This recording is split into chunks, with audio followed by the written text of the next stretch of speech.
कैसी दिल लगी है तू,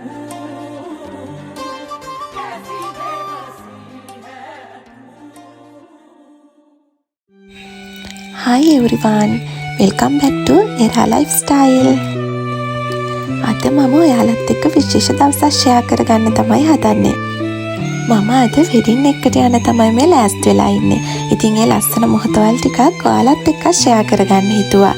ඉතින් අද දවස මාත් එක්ක ගත කරන්න වීඩියෝ එක අන්තිම වෙනකම්ම බලන්න. ඉතින් ඔයාලා මේ දකින්නේ අපේ ලස්සන බියුටිෆුල් කපල් එක. ඇත්තටම බ්‍රයිට් එදා නම් සුරංගනාවියක් වගේ හරිම ලස්සනට හිටියා. ඉතින් මේ ලස්සන දවසේ ඔබ දෙපළට නිමක් නැති සතුට, ආදරය සහ වාසනාව පිරුණු ජීවිතයක් ලැබෙන්න කියලා මම මුළු හදවතින්ම ප්‍රාර්ථනා කරනවා. ඉතින් සුබ මංගලම්. අනේ ඉතින් මේ මගේ ළඟ ඉන්නේ මගේ තාත්තා, මගේ පණ ටික.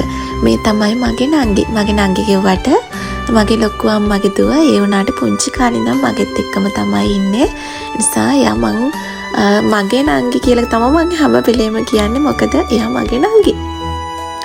මේ ඉන්නේ මගේ ෆැමිලි එකේ අය. ඉතින් එයාලටත් මම ගොඩාක් ආදරේ. ඉතින් මෙතනින් එහාට බලන්නකෝ. ඉතින් අපේ කෝලන් ටික ඔයාලා මේ ටික බලන ගමන් මම ඒ අතරේ ඔයාලට පොඩ්ඩක් කතා කරන්නම්. ඔයා වටේ ඉන්න සර්කල් එක මොන වගේද?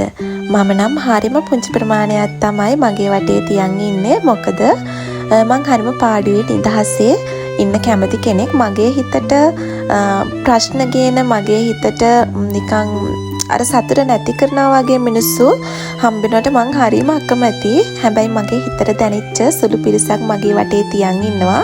හැබැයි මං එයාලව ලෙසින් අතාරින්නෙත් නෑ මගේ හිතට දැනුනොත්. මොකද ඒ තමයි මගේ හැටි.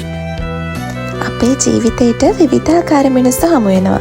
සමහර අය අපේ ජීවිතේට එන්නේ ආලෝකයක් වගේ. අපි වැටෙන වෙලාවට අපිව නැගිටවනවා. ඒ වගේම දුකේදී අපේ ළඟට වෙලා හයියක් එනවා. තවත් සමහරු එන්නේ වෙනස්ම හේතුවකට. එයාලා අපෙන් කාලය ගන්නවා.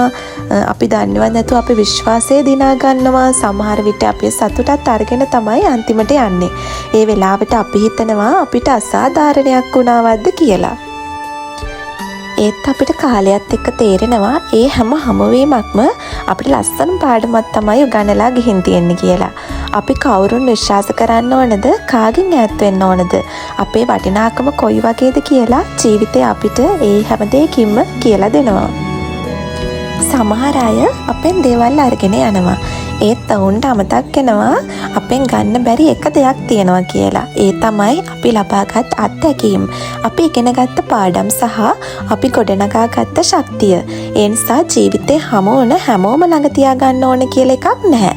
සමහරු මතකයක් විතරක් වෙලා යනවා. සමහර අය පාඩමක් වෙලා යනවා. තවත් සමහරු ආශිර්වාදයක් වෙලා මුළු ජීවිතේම ලස්සන කරනවා. අවසානයේ වැදගත් වෙන්නේ කවුද අපිව අත්හැරලා ගියේ කියන එක නෙවෙයි. කවුද අපේ හිතේ යහපත් මතකයක් ඉතුරු කළේ කියන එකයි. මොකද ජීවිතේ කියන්නේ මිනිස්සු අහිමි වෙන ගමනක් නෙවෙයි. අපිව වඩා ශක්තිමත් කරන අත්දැකීම් එකතු වෙන ලස්සන ගමනක්.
ආදරේ තුලන්නේ